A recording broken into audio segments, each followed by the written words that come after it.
Ok les amis, bon, alors on continue sur notre lancée, on est toujours Rav Zaïn, DAF 27, Hamoud Aleph, donc tout à la fin du DAF, tout en bas de la page.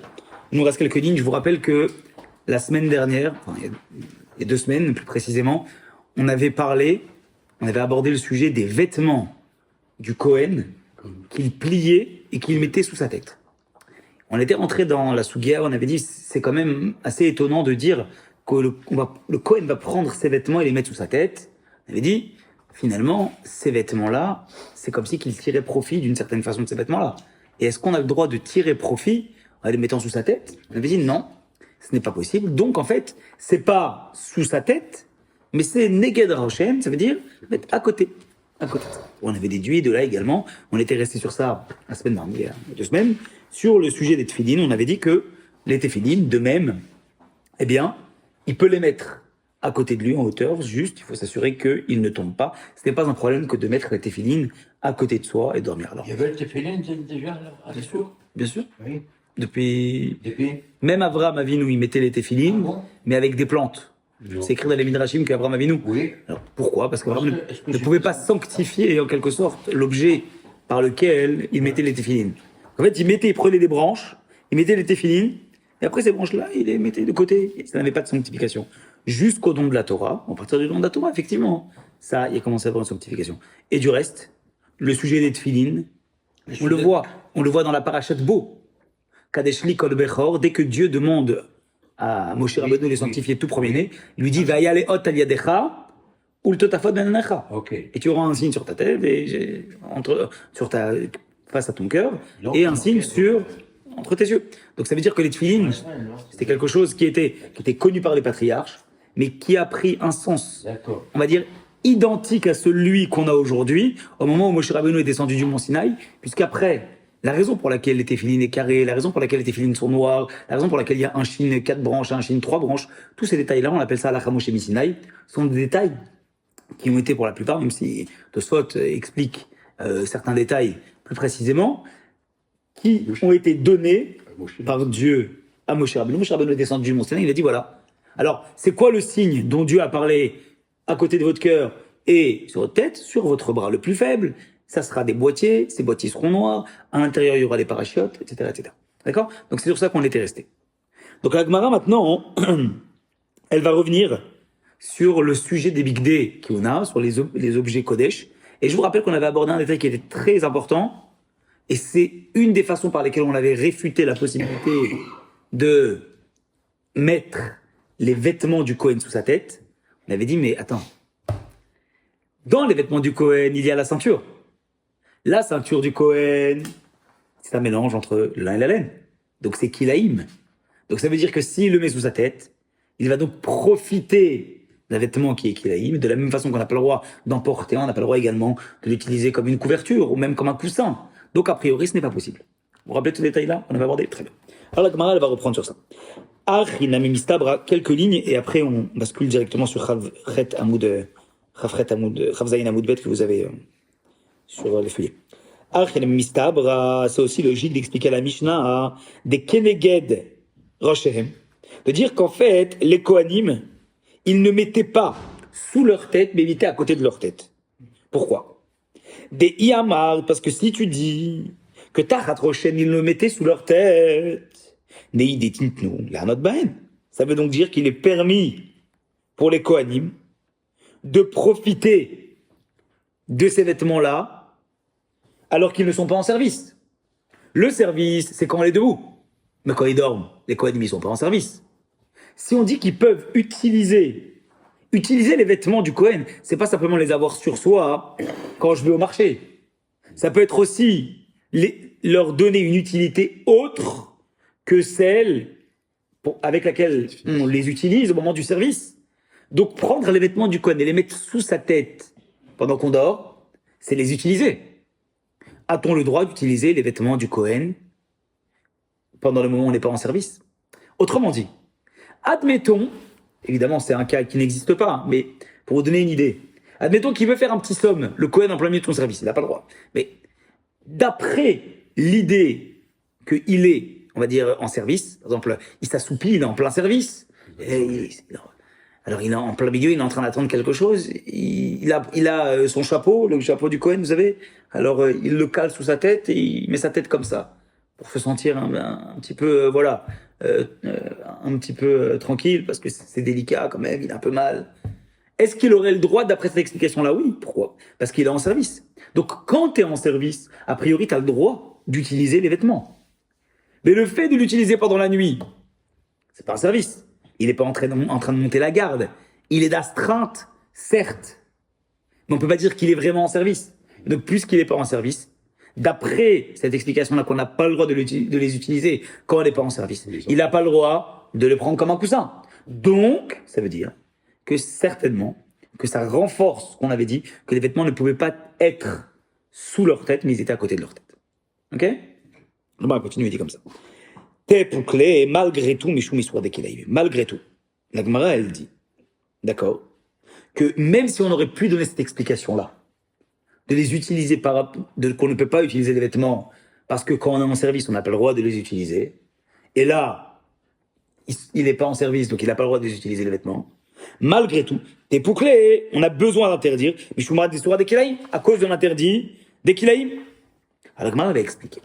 Elle va expliquer pourquoi, malgré le fait qu'on aurait pu utiliser l'explication de ne pas profiter du vêtement quand on est hors service, la Gemara, elle préfère justifier que les vêtements ne sont pas sous la tête, mais ils sont à côté de la tête. Basé sur quoi? Basé sur le principe des kilaïm, de ne pas mélanger, d'accord, le chatnez, un vêtement de lin et laine, et de ne pas l'utiliser, ce vêtement de lin et laine. Pourquoi la Gemara préfère? Je l'explique. Alors, voilà. Ok, donc la Gemara, en fait, ce qu'elle veut, c'est nous dire quel est l'intérêt. Alors que tu aurais pu utiliser l'explication de ne pas profiter des vêtements quand tu es hors service, malgré tout, la Gemara préfère justifier que les vêtements n'étaient pas sous sa tête. Pourquoi? Parce que on n'a pas le droit de faire le mélange. Pourquoi cette explication plus que l'autre? Pourquoi l'équilaïm plus que le profit des vêtements hors service?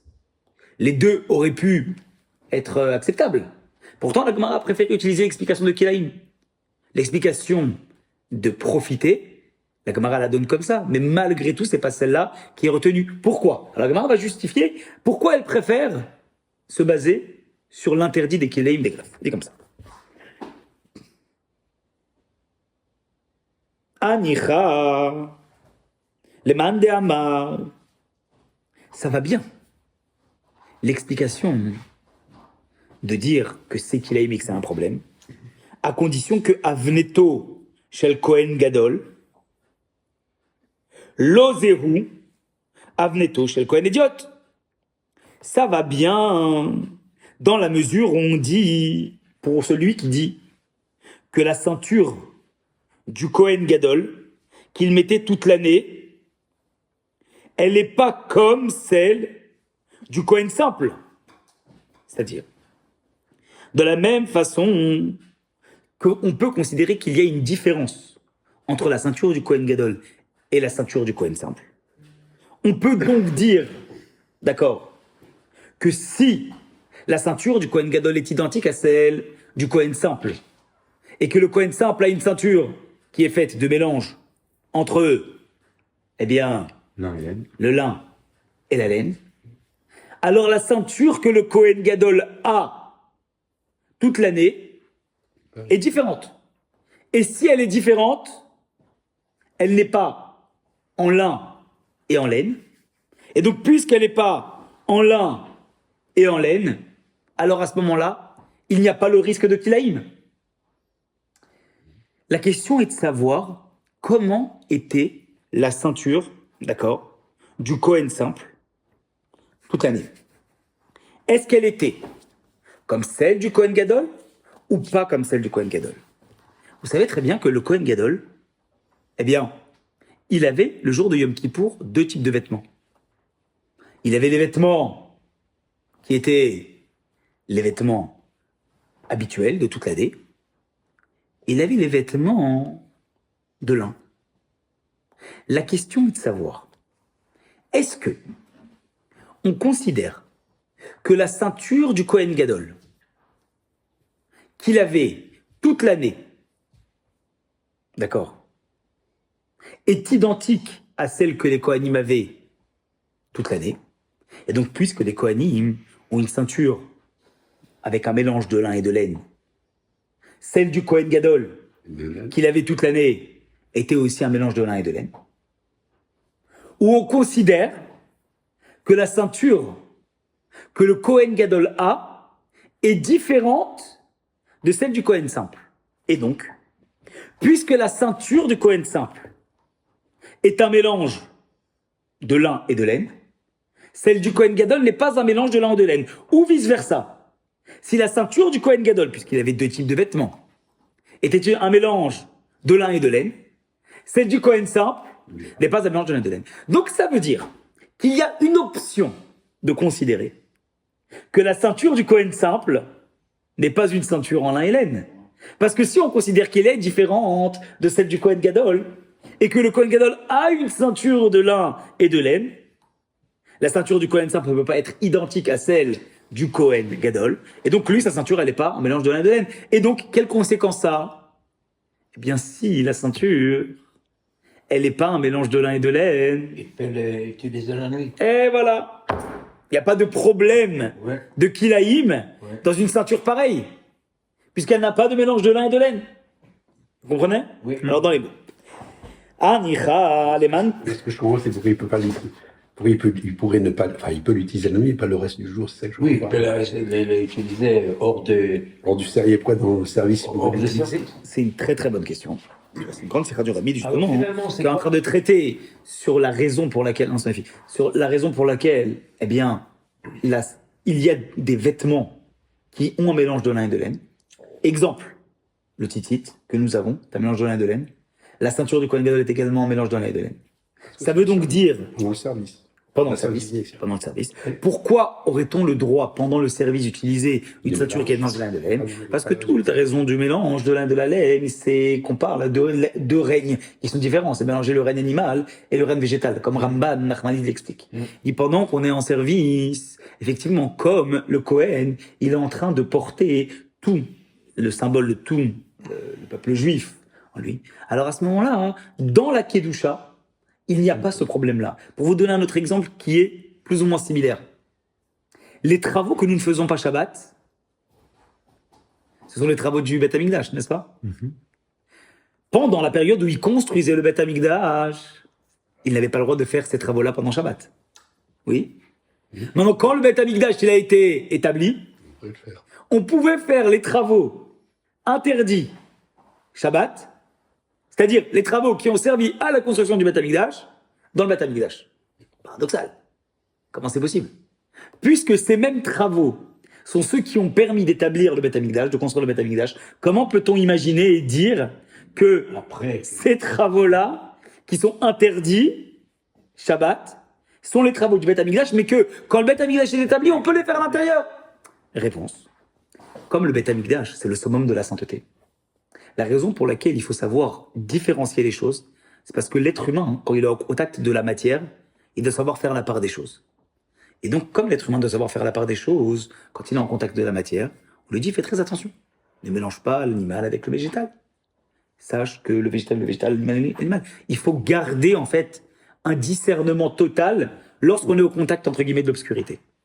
Mais quand on est dans la lumière, quand il n'y a que lumière autour de nous, en vérité, on remonte à la source. Et la source de tout, c'est l'essence de Dieu. Donc, il n'y a plus de distinction entre les choses. C'est la raison pour laquelle, comme on l'a dit Shabbat, avec peut-être certains d'entre vous qui ont posé la question, le korban, le sacrifice du Beth Amikdash, était la symbiose de tous les règnes. Il y avait également, poser la question sur Solette, sur la fleur de farine. Là, le korban tamid, korban, le Beth Amikdash, c'était un korban où il y avait un animal, il y avait végétal, c'est-à-dire la fleur de farine avec l'huile d'olive. Il y avait le minéral, parce qu'il y avait le sel qu'on devait mettre sur le sacrifice. Et il y avait l'être humain qui devait apporter également le sacrifice. Donc c'est vraiment la symbiose entre tout. Donc le Beth Amikdash est en train d'unifier tous les différents règnes de la création. Donc de la même façon que le Beth Amikdash est en train d'unifier tous les règnes de la création, ce n'est pas un problème dans le Beth Amikdash que de mélanger, d'accord, ces le chatnaise, dans certains vêtements, attention pas dans tout, parce qu'il faut quand même, il y a quand même un respect à avoir, mais c'est vrai, dans certains, le but est de montrer que tout peut être unifié, mais ça veut pas dire qu'on peut tout se permettre, d'accord?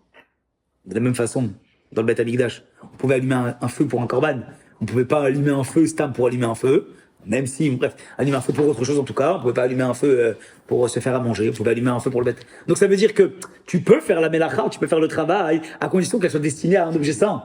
Tu peux pas dire, je vais faire ça de façon complètement ouverte et sans limite. Donc, de là, on comprend que dans le Beth Amikdash, comme tu es dans la sainteté, comme tout est unifié, il n'y a pas de problème. Ce qui n'est pas le cas quand tu es au contact de l'obscurité. Alors maintenant, le tzitzit. Alors, les Le tzitzit. Même chose. Le tzitzit, en fait, c'est ce qui nous rappelle, ce qui nous connecte à Dieu. Ou srartem comme mitzvotai. C'est ce qui nous rappelle les mitzvot. C'est ce qui nous unifie avec notre source, avec Dieu. Alors justement, le tzitzit est le vêtement qui, par excellence, est le vêtement qui nous rapproche de Dieu et qui unifie tous les rênes pour nous rappeler justement que notre but est de tendre vers ça. Mais ça ne veut pas dire que dans tous nos vêtements, on a le droit d'en posséder. Parce que comme tous nos vêtements correspondent à quoi? À tout ce qui n'est pas saint finalement, tout ce qui est profane. Ce vêtement-là est le vêtement qui symbolise par excellence la sainteté. Donc, comme il symbolise la sainteté, il est en train d'unifier. Ok? Alors, une autre c'est du Rabbi dans Sefer Barim sur ce Inyan-là, c'est un Inyan qui est très, très intéressant, primordial. Donc, finalement, on voit bien qu'on a cette discussion-là. Tout dépend comment on va considérer la ceinture. Est-ce que la ceinture du Kohen est identique à celle du Kohen Gadol ou pas? Si elle est identique, la ceinture simple, eh bien, si elle est en lin et en laine, on mélange. Alors à ce moment-là, eh bien, celle du Kohen Gadol, si elle est identique, lin, laine, à ce moment-là, c'est quelque chose qu'on ne va pas utiliser. Par contre, si on va dire... Hein, pourquoi elle serait différente? De la même façon que le Kohen Gadol représente la majestuosité avec un stade qui est supérieur, et on voit bien qu'il a des vêtements qui étaient complètement différents, il a 4 vêtements qui étaient complètement différents, est-ce qu'on va considérer que même dans les vêtements qui sont les mêmes, il y a quand même une différence? Exemple, tu as déjà vu la forme du chapeau du Kohen Gadol et la forme du chapeau du Kohen Idiot? Le Kohen Idiot a un chapeau, c'est un peu comme une toque un peu verticale, un peu haute, c'est un chapeau haut en fait. Alors que le Kohen Gadol, son chapeau, il est beaucoup plus dans la largeur, il est pas vers le haut. Pourtant, c'est 2 chapeaux. C'est-à-dire que même dans la question est de savoir, le fait qu'il ait des habits spécifiques, le Kohen Gadol, ça c'est sûr. Mais est-ce que dans les habits qui sont identiques, il y a aussi une différence? C'est-à-dire que même dans ce qui est identique, il y a une différence. Le chapeau, il y a une différence. Peut-être qu'on peut considérer. Pas dans la composition du chapeau, mais dans la forme du chapeau. Mais est-ce qu'on peut imaginer que dans la ceinture, peut-être qu'il y a aussi une différence, s'il n'est pas identique? Et s'il n'est pas identique, alors à ce moment-là, bon, il faut qu'on sache. Si la ceinture, elle est faite de lin et de laine du Kohen Gadol, comme c'est le cas à Yom Kippour, ça veut dire que les Kohanim, leur ceinture, n'est pas faite de lin et de laine. Et si elle n'est pas faite de lin et de laine, alors ils pourraient l'utiliser. Vous comprenez ce point-là? Oui, mais dans les deux, le fait qu'il porte un chapeau, quoi qu'il arrive, il y a une certaine élévation à porter un chapeau pour les deux. Alors que là, si tu dis qu'il y en a un qui met du lin et du laine et que l'autre il ne le met pas, ça veut dire que comme si l'autre, s'il n'avait pas de lin et de laine, il n'avait pas la même élévation que... Mais dans l'absolu, ça revient au même, puisque les deux ont une ceinture et les deux ont un chapeau. Chacun peut avoir un chapeau, et pour autant, un peut avoir un chapeau d'une façon et un va avoir un chapeau différent. Ça pourrait, différent. Ça pourrait être une ceinture différente. Exactement. Largeur différente, je sais pas quoi. Exactement. Mais en fait, dans l'absolu... Mais la composition, limite... Dans l'absolu, on peut se dire que le chapeau a une forme différente. La ceinture, qu'est-ce qui va manifester la différence? Dans un chapeau, La forme. c'est la forme. Dans une ceinture, ça ne peut pas être la forme. La couleur, ça peut être n'importe quoi. Alors voilà, justement. Alors, la question est de savoir si la ceinture, elle est faite de lin et de laine pour les autres, alors certainement une couleur qui est semblable, alors de l'autre, ça va être une ceinture qui est différente, vous comprenez? Et donc, la question encore se pose, ça reste une question ouverte que la Gemara discute, pas dans cette Masechet. Mais de savoir déjà sur le principe, si elle est différente, alors ça veut dire qu'il peut y avoir une différence, même dans la position. C'est pas qu'il y ait de la forme, aussi la matière du chapeau peut être aussi une différence. Totalement. Si on fait, je sais pas, Totalement. Mais en tout cas, laine, pure laine, cachemire, je sais pas, elle Bien sûr. sera différente d'un chapeau qui est avec matière artificielle. Donc ça aussi, il y a une différence. bien sûr, bien sûr. À l'époque, La seule, Pour des matières artificielles à l'époque. Oui, non, mais je dis comme ça, mais Non, mais ça veut dire on peut imaginer que ça fait, je sais pas, par exemple, on peut dire qu'un chapeau il est fait en lin et l'autre il est fait en laine, je sais pas. Ouais. Voilà, on peut imaginer, au lieu que que la ceinture soit faite dans les deux, on peut imaginer que chacun soit fait dans une matière différente. D'accord. Donc, dans cette mesure-là, en fait, ce que la Gemara, elle essaie de nous faire comprendre, c'est qu'il existe une possibilité réelle que les vêtements que le Kohen porte ne soient pas Kilaïm. Comment? Si la ceinture du Kohen Gadol est différente, alors à ce moment-là, et qu'elle est faite de lin et de laine, celle du Kohen n'est pas faite de lin et de laine. Alors dans les mots. Ah, Michadebanda Amar, ça va bien pour celui qui dit que Avnet Oshel Kohen Gadol, que la ceinture du grand prêtre qu'il portait et toute l'année, et qui était faite a priori de lin et de laine, l'Ozéou Avnet Oshel Kohen Idiot, n'est pas celle qui est celle du Kohen Gadol. Puisque la ceinture du Kohen Gadol est faite de chatnez, alors on peut dire que la ceinture du Kohen simple n'est pas faite de chatnez, et donc à ce moment-là, il n'y a pas de problème pour le Kohen de mettre le vêtement sous sa tête, dans la mesure où sa ceinture n'est pas faite de lin de laine. Et là, les mandé amar, mais pour celui qui dit que Avnet Oshel Kohen Idiot, ou Avnet Oshel Kohen Gadol, que la ceinture du Kohen simple est exactement la même que celle du Kohen Gadol, Maïk Alamé. Si c'est la même, alors ça veut donc dire que dans un cas comme dans l'autre, la ceinture est faite de lin de laine. Donc on ne peut pas la mettre sous la tête. Alors donc, puisqu'il y a ce problème-là, d'accord, question que la Gemara dit, mais finalement, alors à ce moment-là, pourquoi on a voulu mettre le problème sur Kilaïm? Problème, on s'est pas basé sur le fait de profiter du vêtement, mais on s'est dit que le problème, c'est un problème de Kilaïm. Il y a une option de dire dans le problème de Kilaïm qu'il n'y a pas de Kilaïm.